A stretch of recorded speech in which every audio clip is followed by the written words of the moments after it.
जय मसीह की, praise the Lord. Divine wisdom truth channel में आपका स्वागत है। प्रभु को धन्यवाद देते हैं, प्रभु की शुक्रिया अदा करते हैं। प्रभु ने हमें फिर से वचन में आगे बढ़ने का मौका दिया है। प्रभु हमें आशीष दे, वचनों पर प्रकाश डाले, ताकि हम उस वचन के द्वारा मुक्ति की राह पर आगे बढ़ पाए और उस वचन के द्वारा परमेश्वर तक पहुंच पाए। तो प्रभु यीशु ने हमारे लिए आत्म बलिदान दिया। उनके निर्दोष आत्म बलिदान से हमें मुक्ति मिली है। देखिए, जब हम परमेश्वर के करीब आते हैं, प्रार्थना करते हैं, भक्ति करते हैं, बाइबल पढ़ते हैं और वचन को सुनते हैं, तो हमारा विश्वास परमेश्वर के प्रति दृढ़ होता है।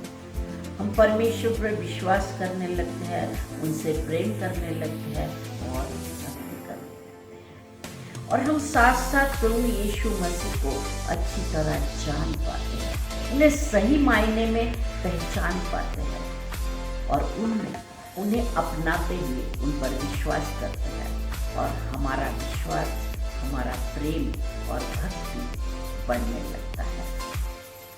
तो प्रभु यीशु मसीह ने परमेश्वर तक हमें ले जाने के लिए, परमेश्वर के निकट लाने के लिए, उनसे संबंध तैयार करने के लिए जो व्यवस्था उन्होंने की है, वो व्यवस्था आज तक किसी ने नहीं किया है।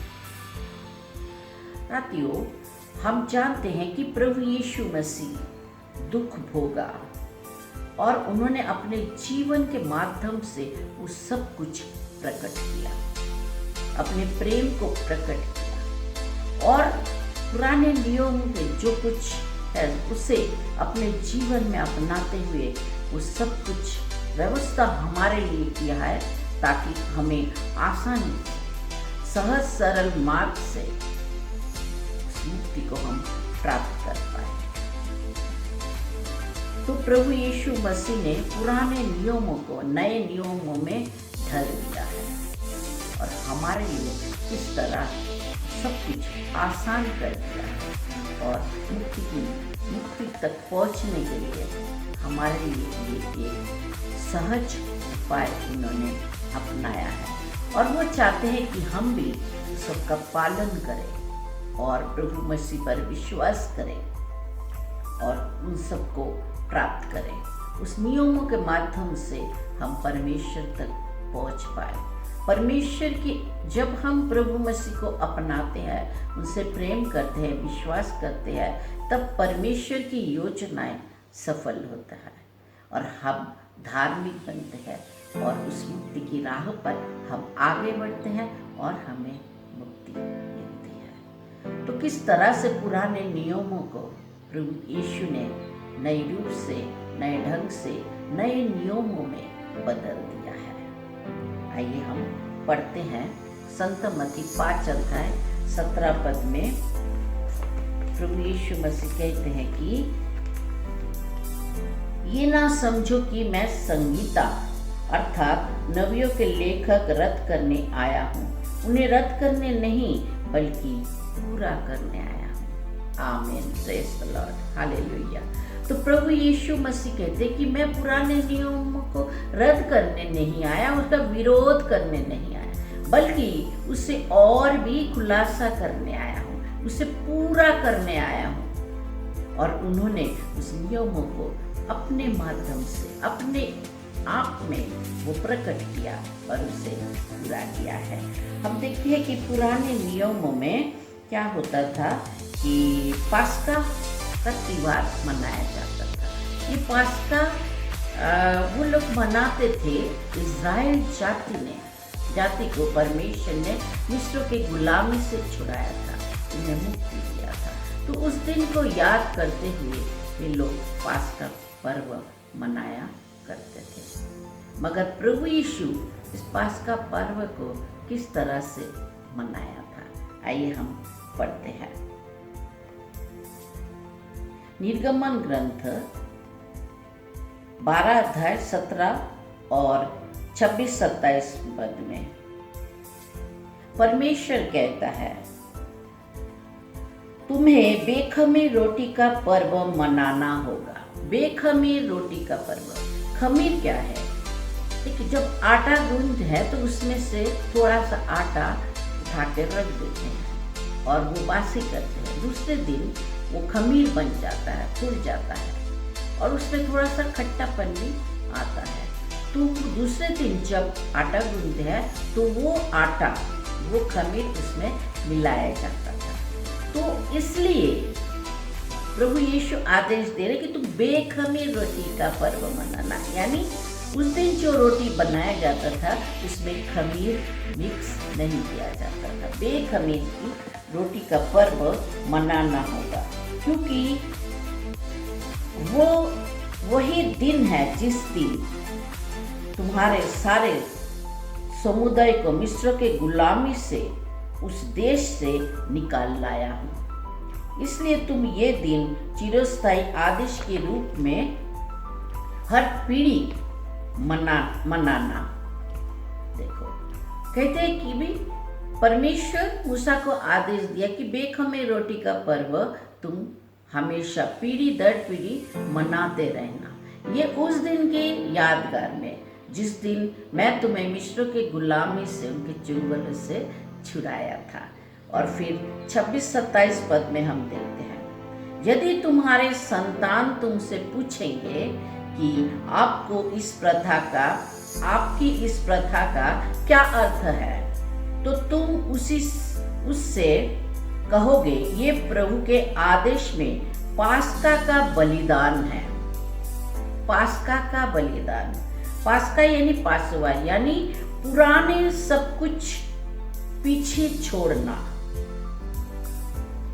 पास जो बीत गया उसे पीछे छोड़ना और आगे बढ़ना, नए से शुरुआत करना। तो पास्का का पर्व मनाया करना। अब फिर क्या होता है, ये पास्का बलिदान इजराइल जाति को मिस्र के गुलामी से छुड़ाने के लिए, उन्हें गुलामी से मुक्त करने के लिए मनाया जाता था। मगर नए नियमों में यीशु ख्रिस्त परम प्रसाद की स्थापना, उस दिन उन्होंने पास्का मनाया। तो वो किस तरह से किया था, हम पढ़ते हैं कि मत्ती 26 अध्याय 17 और 18 पद में। वो पुराना पास्का इजराइल के गुलामी से छुड़ाने के लिए था, पर ये जो नया पास्का है प्रभु यीशु ने स्थापित किया, वो हमारे मुक्ति के लिए, हमारे पापों की गुलामी से, बंधनों से छुड़ाने के लिए, हमें मुक्ति देने के लिए उन्होंने ये पास्का किया था। और ये किस तरह से किया था, कहाँ किया था, हम पढ़ते हैं मत्ती 26 अध्याय 17-18 पद में। खमीर रोटी के पहले दिन शिष्य ईसा के पास आकर बोले, आप क्या चाहते हैं, हम कहाँ आपके लिए पास्का भोजन की तैयारी करें?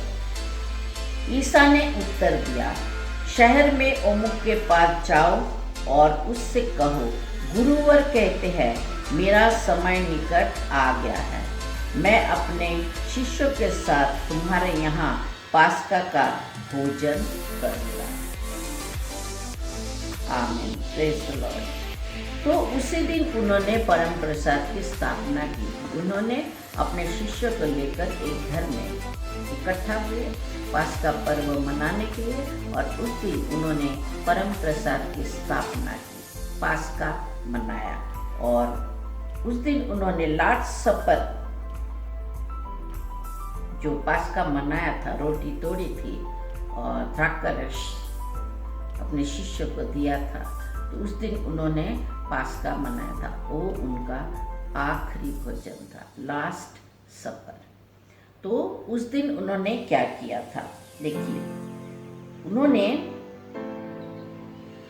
26 अध्याय 26 से 28 पद में हम पढ़ते हैं, उनके भोजन करते समय ईसा ने रोटी ले ली और धन्यवाद की प्रार्थना पढ़ने के बाद उसे तोड़ा और ये कहते हुए शिष्य को दिया, ले लो और खाओ, ये मेरा शरीर है। 27 पद में, तब उन्होंने प्याला लेकर धन्यवाद की प्रार्थना पढ़ी और ये कहते हुए उसे शिष्य को दिया, तुम सब इसमें से पियो, क्योंकि ये मेरा रक्त है, विधान का रक्त जो बहुत के पाप क्षमा के लिए बहाया जाएगा। आमीन। यहाँ प्रभु यीशु उस रोटी को अपने शरीर में बदल दिया और द्राक्षरस को अपने रक्त में बदल दिया, और वो अपने शिष्य को देते हुए कहा कि ये खाओ और इसमें से पियो, ये विधान का रक्त है। पहले जो विधान का रक्त था वो पशु का बहाया जाता था। पशु का रक्त लोगों पर छिड़काया जाता था और उन्हें शुद्ध किया जाता था, उन्हें पवित्र किया जाता था। तो प्रभु यीशु कहते ये वही विधान का रक्त है और ये उनका आत्म बलिदान का रक्त है जो उन्होंने सूली पर अपना प्राण दिया और हमारे पापों के लिए अपना रक्त बहाया, हमें पाप से मुक्त किया। उनका पवित्र लहू हमें शुद्ध और पवित्र किया। तो ये उनका आत्म बलिदान है और हमारे पापों की क्षमा के लिए, हमें शुद्ध और पवित्र बनाने के लिए उन्होंने ये परम प्रसाद की स्थापना की, पास्का बनाया, और ये हमारे मिसा बलिदान का मुख्य भाग है। और फिर हम देखते कि इसके पहले पुराने नियमों में किस तरह से ये जो बलिदान है ये किया जाता था, किस तरह से पशुओं का रक्त, भेड़ बछड़े का रक्त लोगों पर छिड़काया जाता था। आइए हम इसे पढ़ते हैं। निर्गमन ग्रंथ 24 अध्याय 4 से 5 पद में हम पढ़ते हैं कि मूसा ने प्रभु के सब आदेश लिख लिए और दूसरे दिन भोर को उसने पर्वत के नीचे एक वेदी बनाई और इज़राइल के 12 वंश के लिए 12 पत्थर खड़े कर दिए। उसने इज़राइली नवयुवकों को आदेश दिया कि वे होम बलि चढ़ाए और शांति यज्ञ के लिए बछड़ों का वध करें। फिर निर्गमन ग्रंथ 24 अध्याय 6 से 8 पद में पढ़ते हैं। तब मूसा ने पशुओं का आधा रक्त पात्र में इकट्ठा किया और आधा वेदी पर छिड़काया। उसने विधान की पुस्तक ली और उसे लोगों को पढ़ सुनाया। लोगों ने उत्तर दिया, प्रभु ने जो कुछ कहा है हम उसके अनुसार चलेंगे और उसका पालन करेंगे। इस पर मूसा ने रक्त ले लिया और उन लोगों पर छिड़काते हुए कहा, ये उस विधान का रक्त है जिसे प्रभु ने उन सब आदेशों के माध्यम से तुम लोगों के लिए निर्धारित किया है। आमीन। तो यहाँ पर हम देखते हैं कि उस समय होम बलि यानी बछड़े का वध किया जाता था और उसका रक्त लोगों पर छिड़काया जाता था ताकि उनके पापों का प्रायश्चित हो। ये पुराना विधान है, मगर नए विधानों में प्रभु यीशु मसीह स्वयं बलि चढ़ गए, आत्म बलिदान के रूप में क्रूस पर मरे और उनके जो लहू है वो पवित्र लहू हमारे सारे पापों को, अपराधों को धो दिया है, हमें शुद्ध किया, पवित्र किया है। तो फिर साधु पौल इस बात को बड़ी अच्छे से इन्हें स्पष्ट किया है कि ये किस तरह से हुआ और इसका महत्व जो है उन्होंने बताया है। हम पढ़ते इब्रानियों के नाम साधु पौल का पत्र 9 अध्याय 13-14 पद में देखो, उन्होंने कहता है, याजक बकरी तथा साड़ों का रक्त और कल्लोल की राख अशुद्ध लोगों पर छिड़काते हैं और उनका शरीर शुद्ध हो जाता है। यदि उसमें पवित्र करने की शक्ति है तो फिर मसीहा का रक्त जिसे उन्होंने शाश्वत आत्मा के द्वारा निर्दोष बलि के रूप में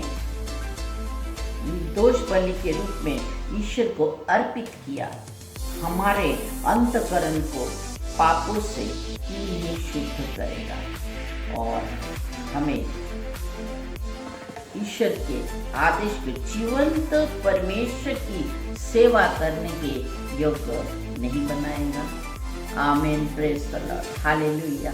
तो संत पौल बता रहे हैं कि पुराने नियमों में जब बछड़े का रक्त, बैल का रक्त लोगों पर छिड़काया जाता था तो उसमें लोग शुद्ध होते थे। तो फिर प्रभु परमेश्वर ने अपने पुत्र को बलि चढ़ा दिया। प्रभु यीशु के रक्त जो शाश्वत रक्त है, शाश्वत बलि का रक्त जो नए विधान में है, शाश्वत बलि का रक्त हमें कितना ही ना शुद्ध करता है, पवित्र बनाता है और हमारे सारे पापों को, अपराधों को धो देता है। आमीन, प्रेज द लॉर्ड। देखिए, इसके बाद पास्का मनाने के बाद प्रभु यीशु को प्राण पीड़ा हुआ, गेत्सेमनी बाग में प्राण पीड़ा सहा, फिर उन्हें पकड़ा गया, उनका दुख शुरू हो गया, उन पर अत्याचार किया गया और उन्हें सताया गया, फिर उन्हें सूली चढ़ाया गया, उनके हाथों पर पैरों पर खीले ठोके गए, माथे पर कांटों का मुकुट और सीने में भाले से छेदित किया गया और इसी तरह उनका पवित्र लहू रक्त जो बहा है, शाश्वत बलिदान का रक्त, शाश्वत रक्त, पवित्र लहू, आत्म बलिदान का रक्त हमें शुद्ध किया, पवित्र किया। तो आइए हम प्रार्थना करें। हे प्रभु, हमारे सारे अपराधों को, सारे पापों को तेरे पवित्र लहू से धोकर शुद्ध और पवित्र कर, हमारे सारे बीमारियों को तेरे पवित्र लहू से धो डाल। तेरे इस बलिदान का जो महत्व है हम समझ गए। प्रभु यीशु, तू हमें शक्ति दे, सामर्थ्य दे। तूने अपने आप को बलि चढ़ा दी हमारे लिए तूने इतना दुख भोगा। जो दुख हमें भुगतना था वो तूने भोगा और हमें मुक्ति दी, हमें परमेश्वर के पास लाया और हमें हमारे साथ परमेश्वर का जो संबंध है उसे हीरो बनाया है। प्रभु, हम तुझे धन्यवाद देते हैं तेरे इस बलिदान के लिए, तेरे इस प्रेम के लिए हम तुझे धन्यवाद देते हैं। तेरी महिमा, गौरव और स्तुति हो। आमीन। पिता, पुत्र, पवित्र आत्मा के नाम से आमीन। धन्यवाद, शुक्रिया, जय मसीह।